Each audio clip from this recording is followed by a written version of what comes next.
ciertos rasgos, ciertas características también que podrían afectar de manera negativa a los miembros de una familia, ¿verdad?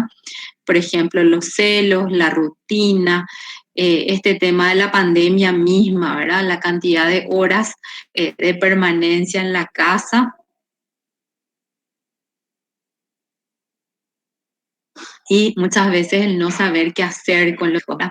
De repente también ocurren ciertas situaciones, por ejemplo, cuando los padres, los adultos mayores se jubilan y no tienen así como mucha claridad de ocio. Las crisis sociales que tienen que ver con situaciones, acontecimientos, muchas veces culturales, laborales, etcétera, que podrían afectar inclusive a toda una sociedad.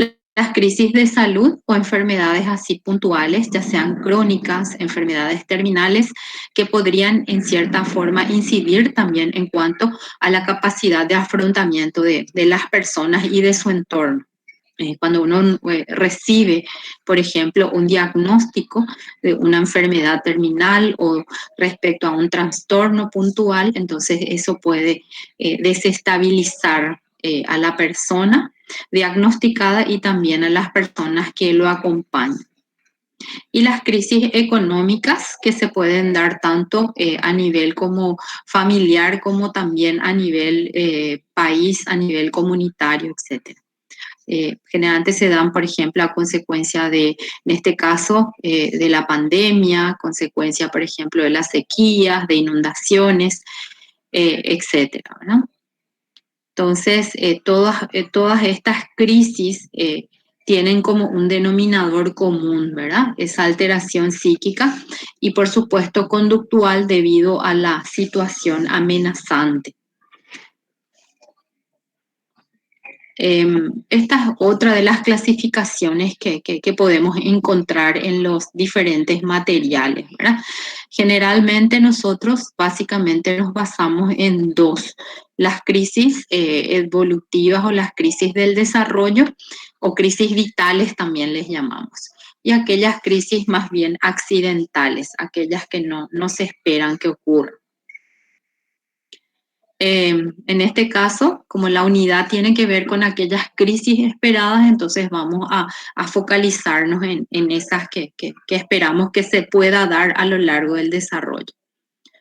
Puede que no se den ninguna crisis, ¿verdad? O puede que se den varias también.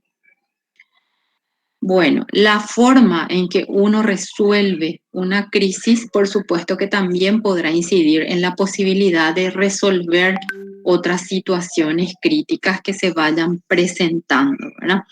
Por eso en algún momento decíamos también cuando hablábamos de factores que intervienen en la resolución de una crisis, las experiencias previas que se pueden dar a lo largo del tiempo, ¿verdad?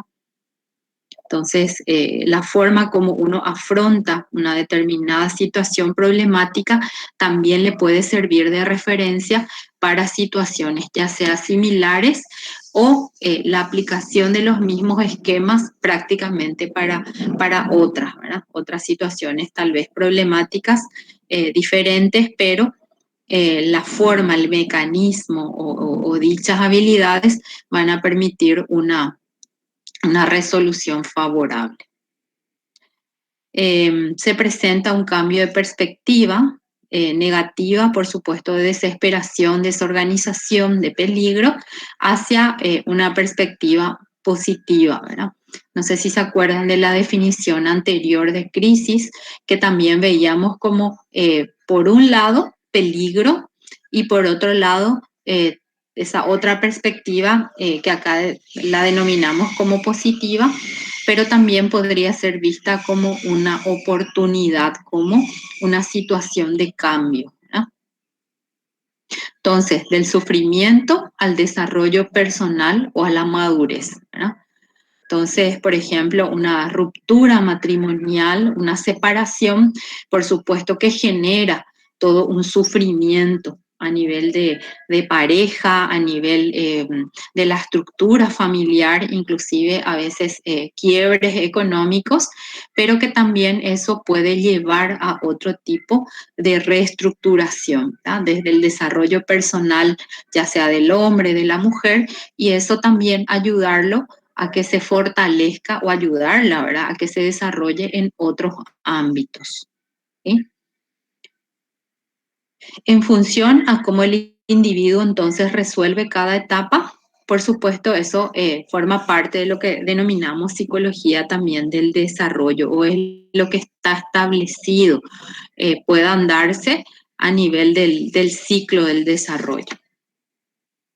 ¿Cuáles son las reacciones emocionales más comunes ante una crisis, ¿verdad? Y vemos que hay como fases o etapas, ¿verdad?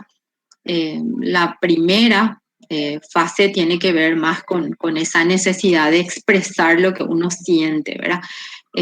Por lo general hay llanto, hay cólera, hay angustia, vergüenza, lamentos, etcétera, ¿verdad? Generalmente eso es lo que muchas veces no, nos llama la atención cuando una persona decimos, bueno, hizo una crisis o entró en crisis, ¿verdad? ¿Por qué? Porque es lo que muchas veces se manifiesta, es lo que la persona expresa. Así también se puede dar esa negación o ese bloqueo cognitivo, ¿verdad? Esa hostilidad y el deseo de escape. Entonces, esto no puede estar pasando, no puede hacer que a mí me pase, no puede ser que esto ocurra cuando yo tenía todo controlado, ¿verdad? Por ejemplo, un embarazo adolescente, ¿verdad? O la pérdida de un trabajo que puede ya dentro de todo darse como una crisis. Por lo general eso lo catalogamos dentro de accidentales, ¿verdad? Pero que también sabemos de que a cierta edad es normal, por ejemplo, esa desvinculación. O cuando hay, por ejemplo, ya contratos cuya terminación depende de un tiempo establecido o pactado, ¿verdad? La racionalización, donde se trata de justificar la situación para evitar el dolor. Entonces uno busca ciertas explicaciones, ciertas fundamentaciones a esa situación para tratar de entender o reducir también ese sentimiento o esa sensación de impotencia que a veces genera ese dolor, esa pérdida o ese malestar. La tristeza, que por lo general también en términos de melancolía, desesperanza, y que puede llevar a un estado depresivo, ¿verdad? Entonces, estas son situaciones así que nos tiene que llamar la atención dependiendo de la intensidad en la que se pueden ir presentando estos rasgos o estas características o estos indicadores, ¿no? Y por otro lado, también la capacidad para enfrentar el problema y buscar las alternativas de solución. Entonces, esto último generalmente ya incide en la capacidad de la persona para recuperar ese equilibrio, ¿verdad? Por eso decimos esa capacidad para afrontar situaciones que le generan, que le podrían generar estrés, por ejemplo, a una persona, ¿no? Entonces, hay personas que afrontan de una manera más o se les está derrumbando. Y en esta fase es donde uno trata más que nada de ir manejando diferentes alternativas de resolución o de solución a esos problemas o a esas posibles causas que pudo generar ese desequilibrio. Profe, una consulta. En Sí, la parte de la sí. negación, donde habla de hostilidad, ¿cómo por ejemplo, o sea, a qué más o menos se refiere con eso? ¿Cómo podría ser un actuar hostil en esa etapa? Donde la persona a veces se pone violenta, agresiva, irritable, ¿verdad? Donde la persona cree que no le está pasando nada o cree que otras personas son responsables de eso, ¿verdad? Donde él no asume su participación en esa situación. Por ejemplo, les doy el ejemplo del embarazo adolescente, cuando muchas veces el padre dice que él no es responsable de lo que le sucedió a su hija, sino que tiene que ver más con la falta de cuidado de la madre, por ejemplo, hacia la hija, ¿verdad? Entonces hay como agresión, hostilidad, rabia, enojo, ira inclusive, ¿verdad? Pero él niega su participación o a veces también como que esto no me puede estar pasando a mí, ¿verdad? No puede ser que mi hija está haciendo esto o le haya pasado esto. O ante el fallecimiento también de una persona, ¿verdad? Ante la pérdida de una persona. Entonces empieza a tratar de omitir esa situación, de negar lo que pasó.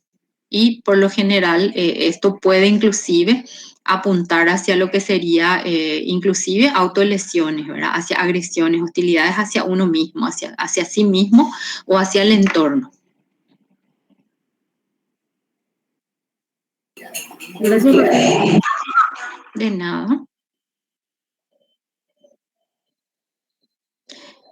De hecho que es importante también, como las fases del duelo, pasar por todas estas etapas, ¿verdad? Son muy similares estas fases porque tiene que ver con el duelo mismo, ¿verdad?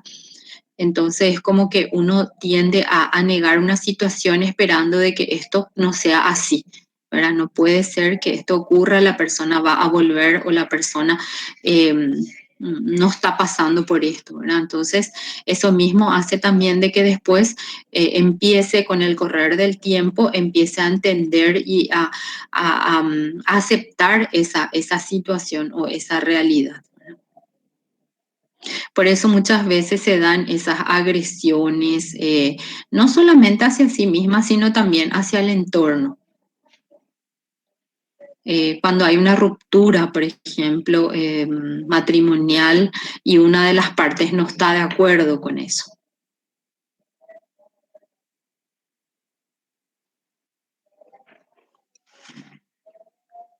Bueno, Erickson nos habla de determinadas etapas que se van dando a través del desarrollo, ¿verdad? Erickson nos planteaba las crisis que uno va atravesando desde el momento prácticamente del nacimiento, ¿verdad? Y es considerado como un ciclo de confrontación continua desde el nacimiento hasta la senectud, ¿verdad? Y esas diferentes crisis que permite también el desarrollo de determinadas virtudes dependiendo de cómo la persona fue superando cada una de esos eventos críticos, ¿verdad? Y eso, por supuesto, lleva también a un nivel de madurez. El atravesar positivamente o resolver positivamente una de las crisis, la crisis anterior, permite, por supuesto, también la posibilidad de una resolución positiva de las siguientes y así sucesivamente. ¿Sí? No sé si se acuerdan de esas crisis que nos planteaba Erickson. ¿Cuál era la primera? A ver, para refrescar un poco la memoria. A ver si alguien se acuerda.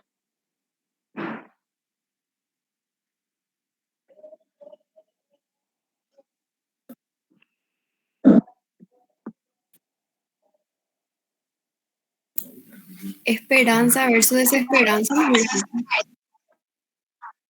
Uh-huh.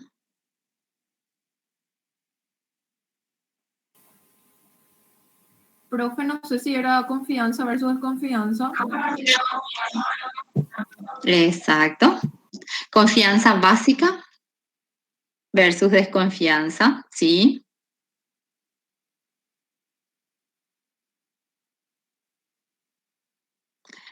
Sí, etapas del desarrollo psicosexual, porque Erickson le daba también una connotación social a esos conflictos, ¿verdad?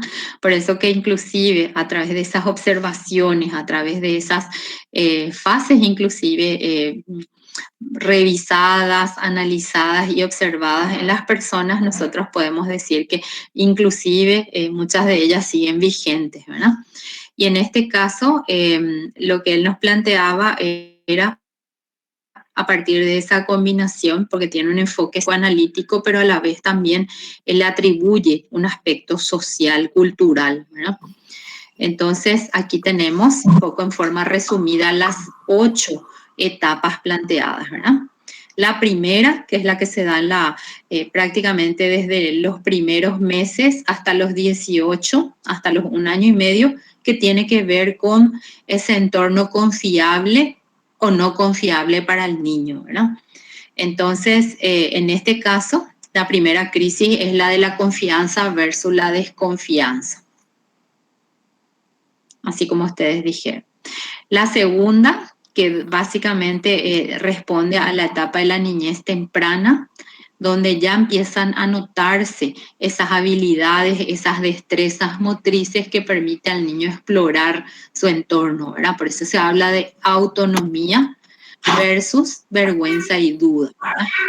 Profe, yo tengo Hacer una ciertas consulta cosas. Sí, referentemente al segundo punto. Eh, sí, yo, por ejemplo, profe, le cuido a mi sobrina y sí. juego con la nena de 5 años. La Uh-huh, nena de 5 años, que es mi vecinita, es muy, muy quieta, no se mueve, uh-huh, nada, o sea, y vos tenés que prácticamente hacerle mostrar las cosas para que ella pueda hacer, y no le sale. En uh-huh, cambio, mi sobrinita que tiene 2 años, yo una vez nomás le mostré a ella cómo amacarse en la uh-huh. hamaca, ¿verdad? Esa hamaca que se mueve así, y ella sola hace. Sí. Cuando no alcanza algo, por ejemplo, profe, ella te agarra la mano y te estira para que vos le puedas alcanzar. Profe, puede haber Uh-huh. en ese punto, digamos, cómo le enseñamos al chico a ser más autónomo, autonomía Sí, propia. totalmente, totalmente. De hecho que son fases que se van dando en cuanto al desarrollo, ciertas tareas evolutivas que se espera que ocurran, ¿verdad? En la medida también que el adulto va mostrando, el niño, ustedes saben que aprende muchísimo por observación, por imitación, ¿verdad? Entonces, esa capacidad de asimilación, por supuesto, es mayor cuando el entorno estimula el desarrollo, cuando uno potencia eso, cuando uno le deja al niño que explore. No significa con eso que nosotros vamos a dejar de que meta el dedo en el enchufe para ver qué se siente, ¿verdad? No, hay cuestiones así como bastante puntuales que vamos a estar también controlando y poniendo límites, ¿verdad? Pero sí, la posibilidad de exploración que se le otorga al niño hace que él o ella se vuelva mucho más independiente. Y justamente eso es lo que ya se va notando cerca de los 18 meses a 3 años aproximadamente que nos plantea acá Erickson, ¿verdad? O sea, tiene que ver ya con esa capacidad para, al caminar, ¿qué es lo que adquiere el niño? La capacidad para trasladarse desde ese lugar hasta desde donde está hacia donde quiere estar. Ya no depende, en cierta forma, del adulto, ¿verdad? Entonces eso le proporciona la autonomía, la autogestión. Si nosotros frenamos demasiado, por eso que también tenerle todo el día, por ejemplo, al niño en un corralito, puede ser cómodo para nosotros. ¿Por qué? Porque está quieto, está jugando, etc. Pero ¿qué pasa? Le privamos también de esa capacidad para autogestionarse, para explorar ese mundo que le rodea, ¿verdad? Porque para ellos es todo un mundo, a lo mejor es un dormitorio, es una pieza, sí, son lugares así como bastante reducidos, pero sin embargo para el niño es un espacio que le va a permitir también, más que nada, tocar y ver qué se siente al alcanzar, por ejemplo, un objeto, un juguete, etc. En el caso también de esta niña de 5 años, ¿verdad? Hay que ver un poco, porque justo puede que tenga que ver, tomando como ejemplo, ¿verdad? Con respecto a esa iniciativa frente a la culpa, ¿verdad? No, no toques eso, no metas en la boca. Por otro lado, como que permanentemente estamos negándole al niño la posibilidad de que experimente por sí mismo, ¿verdad? Con eso no significa que le vamos a exponer al peligro, pero sí lo que el niño debería ya hacer en esta etapa.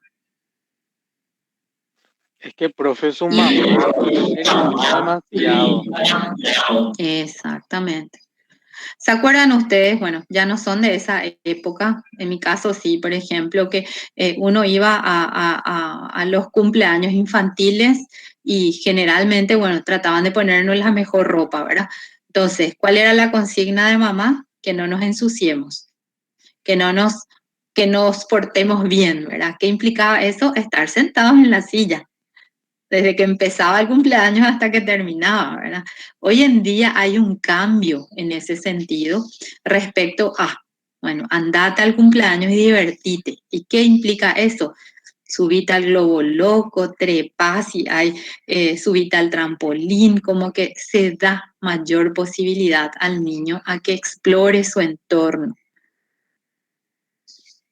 Y eso es importante, justamente para romper con ese esquema de dependencia. Igual muchos niños esperan esa autorización de la madre o del padre, pero generalmente tiene que ver mucho también con la crianza materna, ¿verdad? Porque suele ser su referente principal. Entonces, cuando la mamá está como muy presente, un adulto o alguien le pregunta algo al niño, el niño le mira a la madre esperando que la madre le autorice a que hable, por ejemplo, ¿verdad? Eso es muy común y se da en chicos dependientes. Inclusive miran con cierto temor, ¿verdad? Y temor a veces a ser castigados o temor porque viven en represión permanente, ¿verdad? Entonces, ¿qué es lo que afectamos en ese caso? Esa autonomía, esa iniciativa. Y la otra, fíjense, la siguiente, por ejemplo, que está muy vinculada a la laboriosidad, dice, ¿verdad? ¿Qué tan productivo o productiva se siente esa persona? Y estamos hablando de esa fase de los 5 a los 13 años aproximadamente. Entonces, es la etapa de la producción en donde el niño empieza a reconocer sus propios logros. Y qué importante es esto, ¿por qué? Porque es la etapa en la que se va formando el autoconcepto, el autoestima, esa posibilidad de reconocer que él es como persona, por lo que siente, por lo que sabe, por lo que logra, etc. Entonces, todo esto va generando también como pequeñas crisis en los niños. Y fíjense en las siguientes etapas, ¿verdad? La etapa de la juventud que tiene, o de la adolescencia, que tiene que ver ya con ese proceso de construcción de la identidad, que también es una etapa bastante compleja y conflictiva para muchos adolescentes, ¿verdad? Respecto a esa confusión de rol, respecto a esa confusión inclusive en relación a su identidad, ¿verdad? ¿Quién soy yo? Porque la pregunta esencial en esa etapa es ¿quién soy yo? No es lo que mamá o papá o mi grupo dice que soy yo, sino realmente cuál es el concepto que tengo de mí mismo o de mí misma. Eso mismo tiene que ver con la siguiente etapa, básicamente de la intimidad frente al aislamiento, la posibilidad ya de generar otro tipo de vínculos, otro tipo de relacionamiento, ¿verdad? Y acá podemos ya abrirnos un poquitito hacia las otras relaciones, ya sean de amistades, ya sean de pareja, inclusive la posibilidad de disfrutar de estar conmigo misma, ¿verdad? Porque eso también es importante. Tengo que aprender a convivir conmigo misma, aceptarme como soy y a partir de allí también proyectarme hacia otras fases de mi vida, ¿verdad?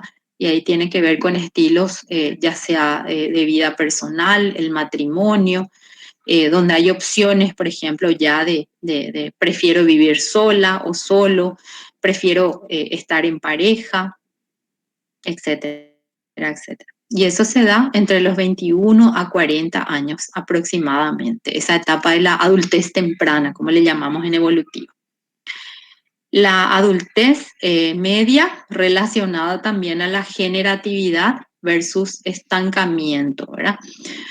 Donde la persona todavía siente que tiene la fuerza física, la energía, productivamente hablando, ¿verdad? Entonces corresponde a esos prácticamente 20 años que le permite a la persona proyectarse hacia lo que sería la etapa de la jubilación, hacia el retiro laboral, ¿verdad? Entonces, ¿qué tanto todavía tengo que generar como para que después, ¿verdad? Yo pueda, bueno, tomarme ya esa etapa de la jubilación o disfrutar de mi vejez, que es lo que todos también queremos, ¿verdad? Y cuando eso no se da, ¿verdad? Cuando la persona siente que está enfrascada, que no logra avanzar en función a esa proyección de vida, por supuesto aparecen las frustraciones. Y es muy común también en esta fase de los 40 a 60, por ejemplo, conseguir nuevos empleos en caso de que se dé una ruptura en la relación laboral, entonces acceder a nuevos empleos, ¿no? Por lo menos en nuestro contexto. Y por otro lado, esa cuestión ya de estancarse en el lugar en que está, ¿verdad? No, si ya me voy a jubilar, acá nomás ya me voy a quedar, ¿verdad? Porque depende mucho también de ese plan de vida, de ese proyecto que la persona tiene como objetivo. Y la última, básicamente relacionada ya a los últimos años, a la última fase del desarrollo, ¿verdad? Tiene que ver con esa etapa de jubilación, con esa etapa en donde inclusive la persona dice, bueno, aprovecharé este tiempo como para dedicarme a cosas que realmente me gustan, me satisfacen, que postergué durante tantos años, ¿verdad? Y acá vemos inclusive personas que empiezan a desarrollarse a través de nuevas carreras, crean sus propias empresas de una manera ya más independiente, algunas les da por viajar, dedicarse a cuestiones así que hacen a lo que fueron como que generando a lo largo de su desarrollo, ¿no? Eso en cuanto también, y tiene mucho que ver con esa generatividad, tiene que ver mucho con esas etapas anteriores. Y en caso de que no se da, por supuesto, la desesperación, ¿verdad?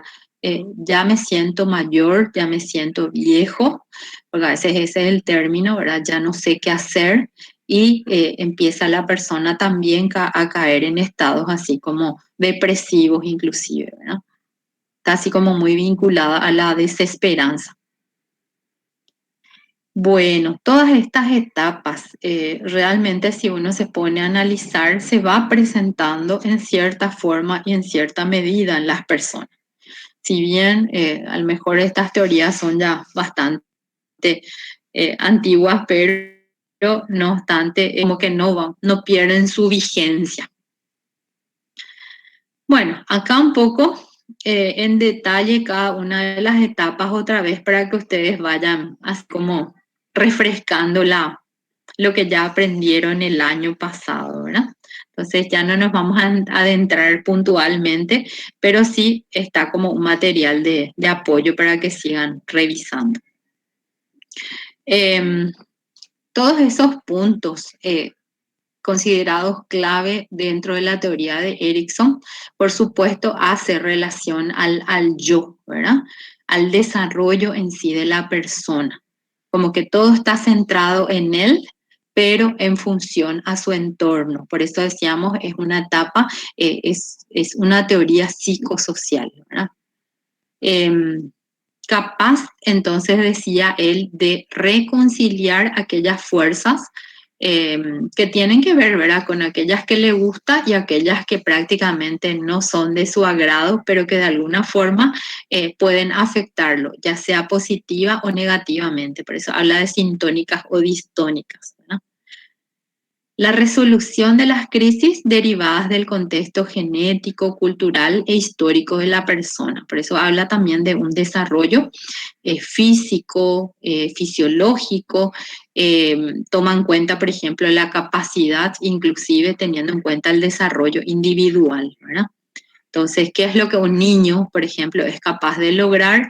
Y en función a eso, sus crisis, ¿verdad? O las posibles dificultades en el desarrollo. Y por otro lado, también la posibilidad de desarrollar competencias en relación a cada uno en particular, ¿verdad?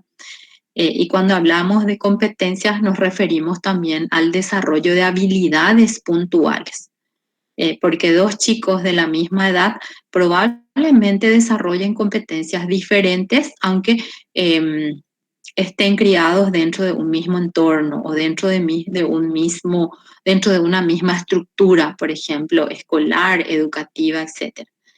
Y eso se nota bastante, ¿verdad? Algunas son más habilidosas, otras menos, algunas se destacan en ciertos aspectos más que en otros, ¿verdad?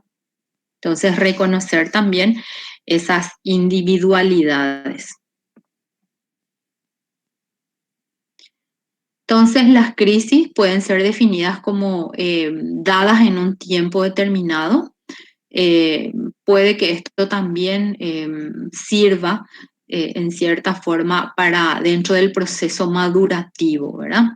Y eso en algunos casos permite crecimiento.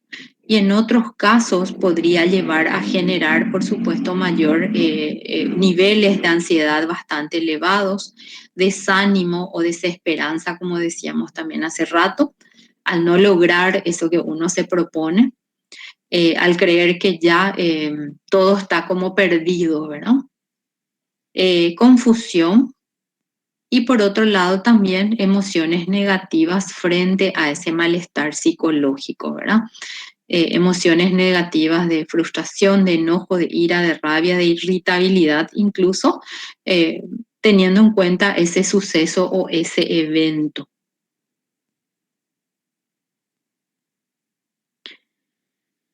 Las crisis de vuelta vitales por sucesos esperados y aquellos sucesos inesperados, ¿verdad? Por ejemplo, las crisis vitales por sucesos esperados es muy típico, bueno, en esa etapa, por ejemplo, de la adolescencia o en esa etapa de los cambios físicos y cómo eso, por ejemplo, podría afectar o desestabilizar a un adolescente, ¿verdad? Y a la misma familia ante sucesos de rebeldía, ante negativas puntuales. Hay algo así, por ejemplo, muy esperado en la etapa de la adolescencia, que tiene que ver a veces con cuestiones religiosas, por ejemplo, ¿verdad? Muchas de las consultas giran en torno a que las mamás dicen, bueno, le preparé a mi hijo en un colegio religioso, le gusta mucho su colegio, pero se niega a hacer la confirmación, ¿verdad? Porque ya no cree en determinados valores. Y a veces, bueno, para el adolescente no es un conflicto, pero sí para los padres que tienen que afrontar esa y aceptar también esa decisión, ¿verdad? Y a veces por cuestiones así totalmente inesperadas, como poníamos el ejemplo de un abandono escolar, de que el chico, por ejemplo, se resiste, ya no quiere ir a clases por A o B motivo y como también eso, por ejemplo, podría impactar no solo en el joven o en el adolescente, sino también en la familia, ¿verdad? Entonces, esa rebelión natural puede volverse como crítica, no tanto para la persona, sino para su entorno. Hay como ejemplos así puntuales, ¿verdad? Crisis de la identidad que se da en esa fase de la adolescencia. La elección de una carrera que puede ser bastante perturbadora para el adolescente que no sabe qué carrera seguir, por ejemplo, y llega ya a una fase donde tiene que optar por alguna, ¿verdad? el crecimiento de los hijos, la aceptación, por ejemplo, de que eso está pasando o de que los hijos ya quieren mudarse, quieren abandonar la casa familiar, las mudanzas. Por eso también ese efecto del nido vacío, por lo general, en las mujeres, ¿verdad? Crisis de los 40, eso también. Hay cuestiones así como muy típicas, muy esperadas, ¿verdad? Y a veces tiene que ver con la sexualidad, tiene que ver con lo laboral, tiene que ver con ciertos estándares, por ejemplo, que uno espera llegar y no está pudiendo. La finalización de los estudios, la inmersión al mundo laboral, el abandono de la casa familiar, como dijimos hace rato, y también un aspecto que tiene que ver con el afrontar la vejez, ¿verdad? Esas crisis propias vinculadas a la tercera edad o la última etapa de la vida, ¿verdad? Porque al decirlo la última etapa suena a que ya, bueno, no tenemos mucho por delante, ¿verdad? Y eso, por lo general, anímicamente puede afectar a ciertas personas. Y como decíamos hace rato, ¿verdad? Los efectos también que por lo general son emocionales. Las crisis vitales ocasionadas, digamos, por sucesos inesperados que podrían afectar no solo a la persona, sino a otras, que tiene que ver con la muerte de un ser querido. Si bien hay todo un ciclo evolutivo respecto al nacimiento, el desarrollo, la reproducción y por otro lado la muerte como lo vemos, vemos como un evento separado a ese ciclo. Todavía nos cuesta incluir a la muerte como parte de un ciclo, ¿sí? La pérdida de la salud, el afrontar, digamos, que a cierta edad uno tenga que, por ejemplo, padecer ya, por ejemplo, diabetes, deterioro de ciertas partes o de ciertos órganos, la pérdida del trabajo, la desvinculación. No es lo mismo que yo salga, me retire del trabajo, renuncie o que me desvincule. Accidentes que pueden darse a lo largo también de ese tiempo, tener que mudarse de un lugar a otro, más todavía si esa mudanza se da fuera del país, ¿verdad? La ruptura de una relación sentimental que va a depender también del nivel de vinculación. Una relación amorosa que termina después de unos años no es lo mismo a que termine después de unos meses de haberse conocido, ¿verdad? Entonces varía también la intensidad y la capacidad de visualizar esa ruptura o ese quiebre. Y cualquier suceso inesperado que genera y cuestiona, por supuesto, esos estándares de vida establecidos o la manera de ser, inclusive cambia esa capacidad de manejar esas cuestiones puntuales, ¿no? ¿Y qué hacer ante una crisis vital? Eso es lo que generalmente nos interesa, ¿verdad?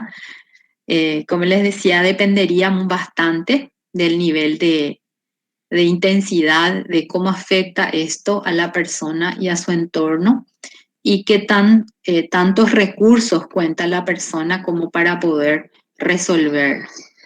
Entonces, tenemos la posibilidad, por supuesto, de acudir a un profesional del área de psicología, pasar por un proceso terapéutico, teniendo en cuenta, ¿verdad?, lo que está ocurriendo y cómo eso le está afectando emocionalmente a la persona. Entonces, va a depender del origen, va a depender de cómo la persona también va afrontando esos eventos, ¿verdad?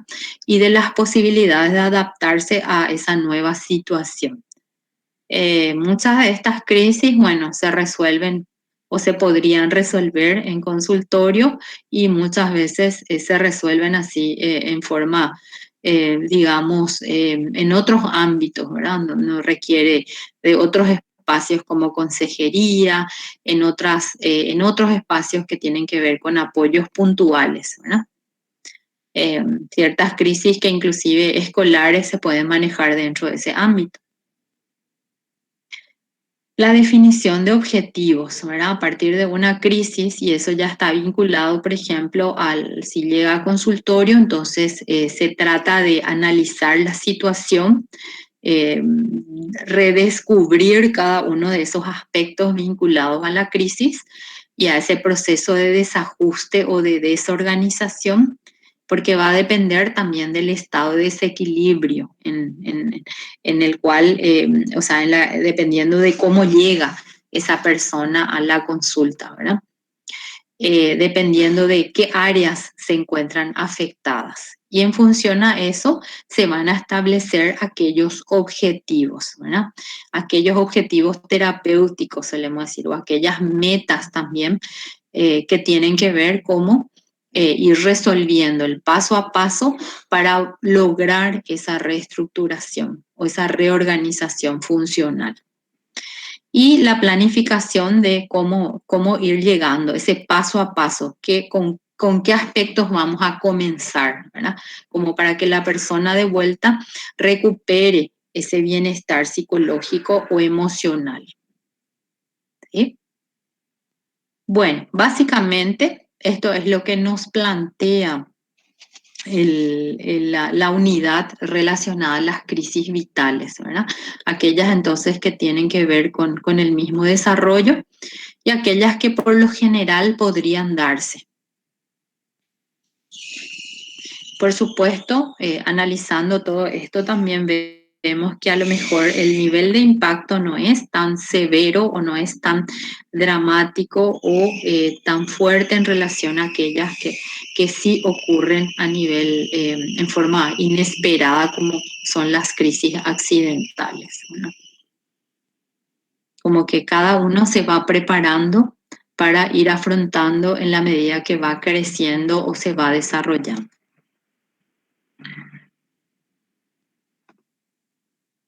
¿Alguna pregunta, comentario hasta aquí?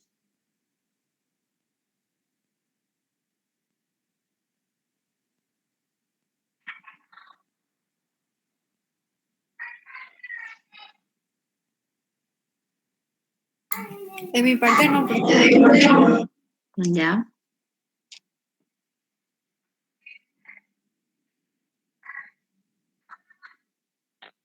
Súper claro todo, profe. Bueno, gracias. Yo creo que sí hay también una cuestión acá que se estaría planteando respecto a ustedes, por ejemplo, la culminación de una carrera, qué tan preparado o preparada me siento, ¿verdad? ¿Por dónde voy a empezar? Son algunas de las preguntas que muchas veces uno se hace al cerrar una etapa o un ciclo, ¿verdad? Yo creo que eso es importante también analizar. En el caso de ustedes todavía les falta un añito más, ¿verdad? Pero me imagino que ya están con esas preguntas existenciales, como solemos decir, y que tiene que ver con la preparación de uno para afrontar esos momentos que podrían generarnos cierta movilización, ¿verdad? Esa revisión de alternativas es fundamental, esa posibilidad de tener en cuenta los diferentes caminos. Suelo utilizar un término, ¿verdad? Plan A, plan B o plan C. Entonces, ¿qué me permite eso? Bueno, considerar de que si el primer punto no se puede dar, entonces tener en cuenta que hay otras alternativas.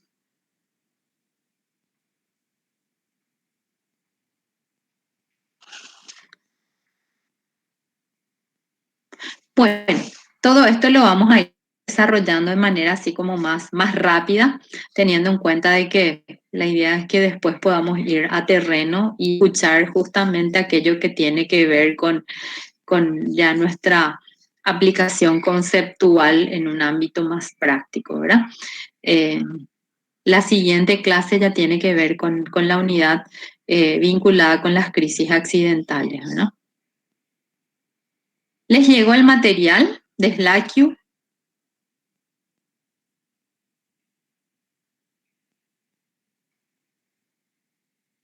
sí, profe, el compañero Joel nos envió. Perfecto. Y bueno, vayan haciendo la tarea y cualquier duda, entonces nos comunicamos. ¿Les parece? Sí, profe. Dale.